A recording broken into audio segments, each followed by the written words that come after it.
Olá, hoje a gente vai explorar uma questão que, nossa, acho que todo mundo já pensou nisso, né?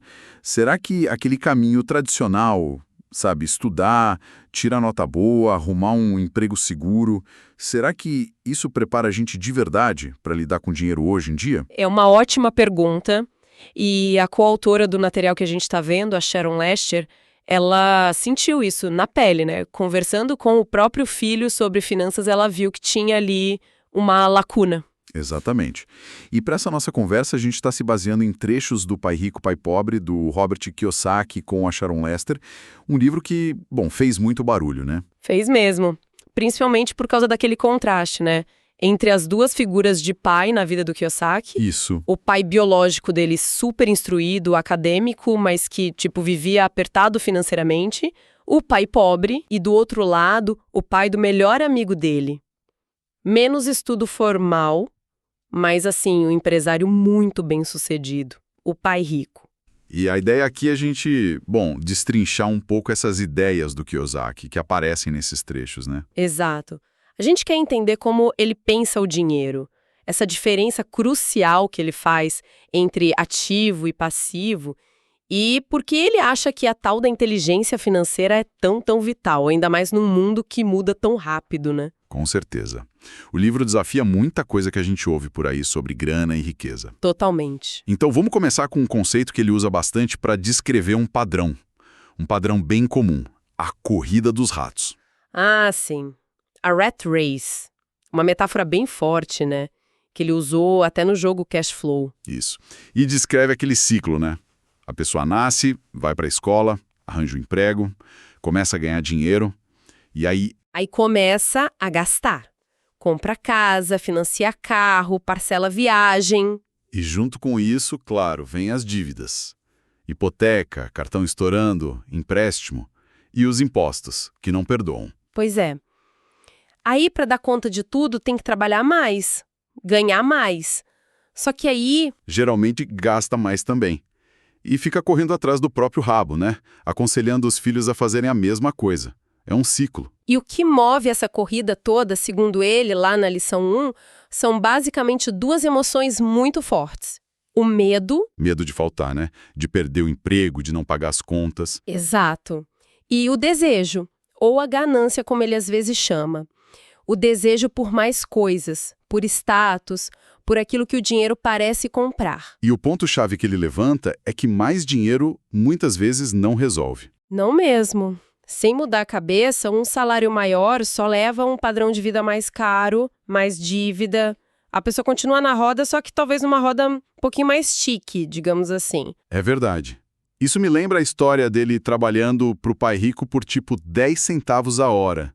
Criança ainda. Ah, sim, ele conta isso. Ficou revoltado, né? Ficou, queria mais, mas o pai rico usou essa raiva, essa frustração, como uma lição mesmo. Falou que essas emoções, medo, desejo, raiva, podiam ser um motor para aprender a não depender só do salário, né? Exato. E aquela ideia de mandar ele trabalhar de graça depois foi para forçar a cabeça dele a pensar, ok, como eu faço dinheiro sem ser trocando meu tempo por um salário? Quebrar o padrão mesmo. Uma provocação e tanto. E para conseguir quebrar esse padrão de vez, a lição 2 traz talvez a distinção mais importante do livro todo: ativo versus passivo. Fundamental. E a definição que ele dá nossa, é direto ao ponto. Muito. Ativo é o que põe dinheiro no seu bolso. E passivo é o que tira dinheiro do seu bolso. Acabou. Simples assim. Ele até usa uns diagramas de fluxo de caixa, né? Para mostrar como o dinheiro circula diferente para quem ele chama de pobre, classe média e rico. E a essência ali é que os ricos, na visão deles, se concentram em comprar ativos. Enquanto os outros acabam acumulando passivos, muitas vezes achando que são ativos. E aí que a coisa complica. E aí vem a parte mais polêmica, talvez, a questão da casa própria. Ah, essa dá o que falar. Ele diz que, para a maioria das pessoas, a casa funciona mais como um passivo. Isso bate de frente total com a nossa cultura, né?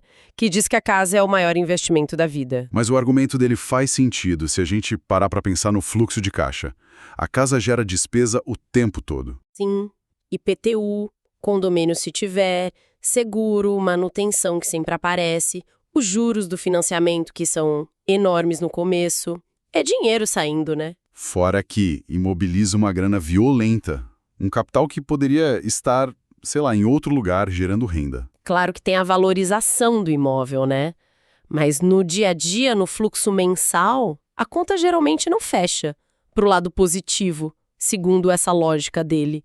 Por isso que ele insiste tanto em construir a tal da coluna de ativos.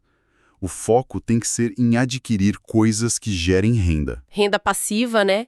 Ou de portfólio. Coisas que trabalhem para a pessoa. Exato.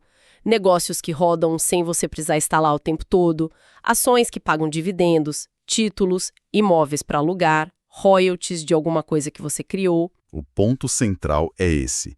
É o dinheiro vindo desses ativos que realmente constrói a riqueza de forma sólida, sustentável. Ele até cita aquela definição de riqueza do Buckminster Fuller, né?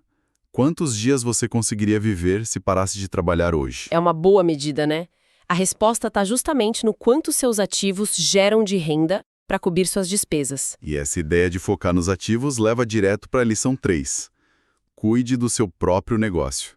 Ah, a história do Ray Kroc, do McDonald's. Essa é ótima para ilustrar. É perfeita.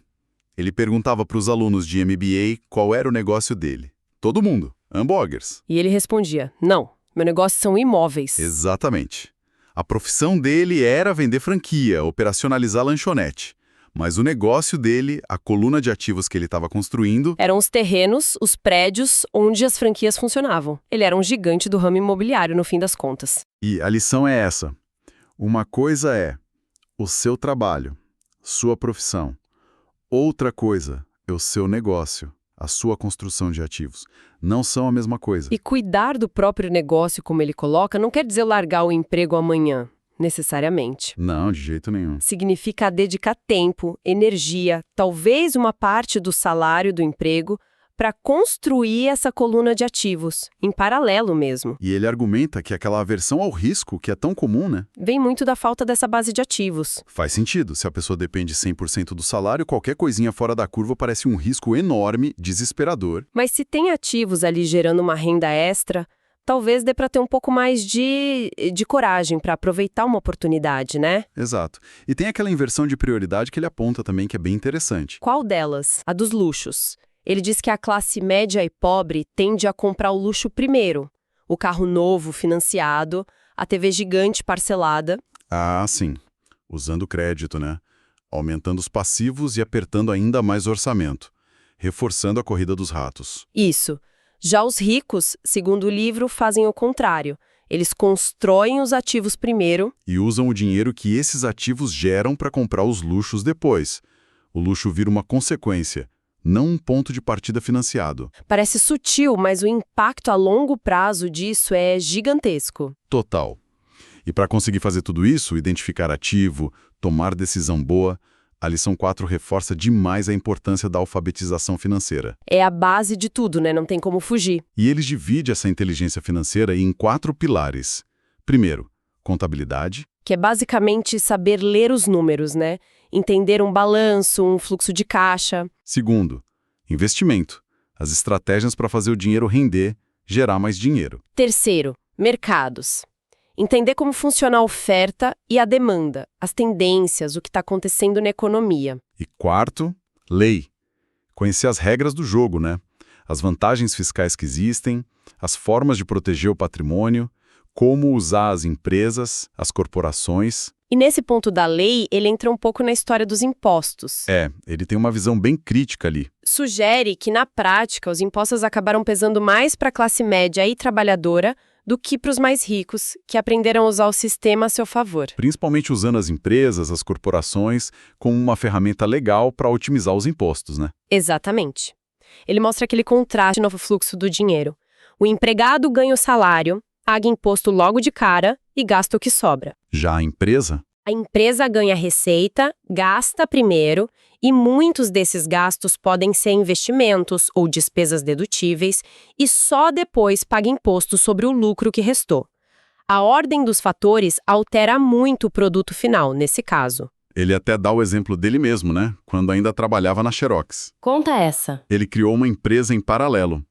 Pegava parte do salário da Xerox e comprava imóveis através dessa empresa. Ah, entendi. A renda dos aluguéis entrava na empresa, pagava as despesas dos imóveis, reinvestia, tudo isso antes de o imposto ser calculado. Bem diferente de receber o aluguel como pessoa física, onde o imposto come uma parte logo de cara. Exato. E ele conta que o primeiro Porsche dele foi comprado pela empresa, com dinheiro pré-imposto, coisa que, como assalariado, seria impossível. É um uso estratégico da estrutura legal. Mostra o poder do conhecimento financeiro e legal aplicado, né? E isso conecta bem com a lição 5. Os ricos inventam dinheiro. Essa é mais conceitual, talvez, mas muito forte. Sim, a ideia de que dinheiro não é algo real, como ouro ou terra.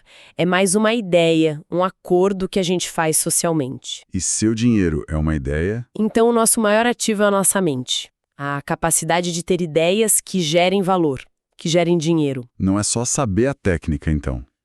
É ter a coragem também, de ver oportunidade onde os outros só veem problema. Exatamente. É misturar o conhecimento técnico com a ousadia de agir, de conectar os pontos, de superar o medo, a dúvida que sempre aparece. Ele dá um exemplo prático disso, né? Numa crise imobiliária lá em Phoenix, Conta aí que esse é bom. ele achou casas sendo vendidas muito barato, tipo em execução de hipoteca. Conseguiu um empréstimo pequeno, uns $2.000, para dar entrada numa casa que valia 75 mil, mas estava sendo vendida por 20 mil. Uma pechincha. Comprou. Na mesma hora, anunciou essa casa por 60 mil. E o pulo do gato, oferecendo financiar direto para o comprador, sem precisar de banco, sem a entrada. Ah, facilitou muito a venda, imagino. Vendeu rapidinho. E o que ele inventou aí? Ele criou um ativo do nada, praticamente. Uma nota promissória de $40 mil, os 60 da venda menos os 20 do custo. Que o comprador ia pagar para ele com juros ao longo do tempo. Exato. Ele criou um fluxo de renda passiva com quase nada de dinheiro dele, só usando a inteligência financeira para conectar as pontas e assumindo um risco calculado. E depois repetiu isso várias vezes. É um exemplo claro de inventar dinheiro, né? Usando o conhecimento e a oportunidade. Totalmente. Aí a gente chega na lição 6, que traz outro ponto de vista. Trabalhe para aprender, não por dinheiro. Essa também é contraintuitiva para muita gente, né? Ele usa a história daquela jornalista. Ótima escritora, sonhava em ser best-seller. E ele sugeriu que ela fizesse um curso de vendas, foi isso? Exato. E ela ficou ofendidíssima. Eu, vendedora, tenho mestrado em literatura? Clássico. E o ponto dele era, não adianta ser a melhor escritora do mundo se ninguém souber que o livro existe. Se você não souber vender, divulgar. Ela podia estar a uma única habilidade de distância do sucesso que ela queria. Vendas, marketing, comunicação, no fim das contas. E a mensagem é essa. Às vezes a gente foca tanto no salário que o emprego paga agora, que perde a chance de aprender algo que vai valer muito mais lá na frente. É verdade. A filosofia ali é encarar os trabalhos como oportunidade de aprendizado, né? Não só como fonte de renda. O próprio Kiyosaki fez isso, né? Usou a trajetória dele como exemplo. Marinha mercante para aprender comércio internacional. Fuzileiros navais para aprender liderança, trabalho em equipe sob pressão. Xerox para aprender vendas, que ele considera crucial. Cada passo foi pensado para adquirir uma habilidade específica que ele ia precisar depois como empresário, como investidor, mesmo que o salário na época não fosse o maior atrativo. Ele fala muito da importância das habilidades de gestão também, fluxo de caixa, sistemas, pessoas. Mas, nossa, ele bate muito na tecla de vendas e marketing, comunicação. Sim, e faz um alerta interessante contra a superespecialização. Verdade. Ser bom demais numa única coisa pode ser uma armadilha, né? Pode. Se aquela habilidade fica obsoleta, ou se o mercado muda muito rápido, a pessoa fica numa situação complicada. A sugestão dele é ser mais um generalista estratégico, combinando várias competências-chave. Faz sentido. E para fechar o ciclo de ideias do livro, ele dedica um tempo para falar dos obstáculos, aquilo que impede as pessoas de saírem do lugar mesmo entendendo os conceitos. Ah, os bloqueios mentais e comportamentais. Quais são os principais que ele aponta? São 5. Primeiro, o medo de perder dinheiro, que paralisa muita gente. O medo do fracasso, né? Depois, o cinismo, Aquela coisa de sempre achar um defeito, uma crítica, duvidar de tudo e não agir. Ah, isso não funciona, isso é golpe. Exato. Terceiro, a preguiça, que às vezes vem disfarçada de tô muito ocupado para isso. A famosa falta de tempo, que na verdade é falta de prioridade, né? Quarto, os maus hábitos financeiros.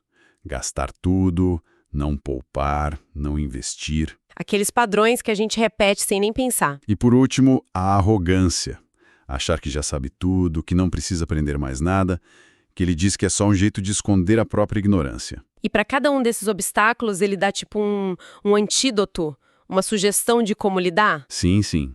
Contra o medo de perder, eles sugerem encarar o erro, o fracasso, como parte do aprendizado. Ele até usa o exemplo do Álamo, sabia? Uma derrota que virou símbolo de resistência. Interessante. E pro cinismo? Analisar em vez de criticar. Lembra da história de não quero investir em imóvel porque não quero consertar privada? É analisar a oportunidade friamente em vez de descartar por um detalhe. Entendi. E para preguiça? Usar a própria ganância ou ambição de forma positiva. Querer algo melhor para si mesmo como motivação para sair da zona de conforto. E os maus hábitos? Como quebrar? Com disciplina, principalmente com aquela regra de pagar-se primeiro. Tirar o dinheiro do investimento assim que recebe, antes de pagar as contas. Ele diz que a pressão dos boletos chegando te força a buscar mais renda. Meio radical, mas É uma forma de criar pressão positiva, talvez. E para arrogância? humildade. Estar sempre aberto a aprender. Buscar conhecimento, porque o mundo muda e o que funcionava ontem pode não funcionar amanhã. Combater a ignorância com aprendizado contínuo. No fim das contas, a mensagem que parece ficar é que tudo começa com uma decisão, né? Uma decisão de mudar, de buscar conhecimento. E de agir, principalmente. Não adianta só ler, só entender, tem que ir lá e fazer. Procurar um mentor, fazer um curso, começar a fazer umas ofertas pequenas, testar as ideias. A teoria é um mapa, mas a ação que faz a viagem acontecer. Exato. Sem ação, nada muda. Então, se a gente fosse resumir o que a gente conversou hoje, olhando para essas ideias do Pai Rico, Pai Pobre, a grande mensagem parece ser essa virada de chave, né? Sim. Sair daquela lógica de só trabalhar pelo dinheiro. E ir para a lógica de fazer o dinheiro trabalhar para a gente. E isso passa por se educar financeiramente sem parar.